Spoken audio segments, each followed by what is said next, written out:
এক অদৃশ্য মালিক তাদেরকে নিয়ে যাচ্ছে প্রতিদিন প্রতিনিয়ত। কেউ তো মরতে চায় নাই, কিন্তু কেউ তো থাকতেও পারে না। এজন্য এটাই অনিবার্য বাস্তবতা যে মরতেই হবে, যেতেই হবে, ফিরতেই হবে আল্লাহর কাছে, ফিরতেই হবে। তাহলে কাজেই যেটা চিরন্তন বাস্তবতা, যেটা অনিবার্য সত্য, সেটাকে পাশ কাটানো বুদ্ধিমানের কাজ না।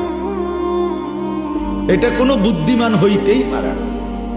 মৃত্যু যেহেতু আমাকে বরণ করতেই হবে, আল্লাহর মুখোমুখি যেহেতু আমাকে হতেই হবে, কাজে বুদ্ধিমান তো সেই যে এই ব্যাপারে প্রস্তুতি নেই।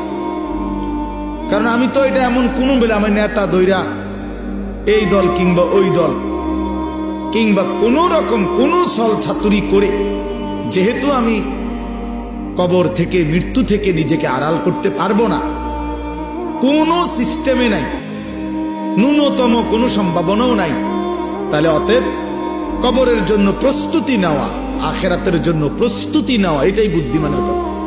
কারণ এটা তো আমাকে বরণ করতে হবে, তার চাইতে ভালো রেডি হয়ে যাই, প্রস্তুতি নিয়েই যাই।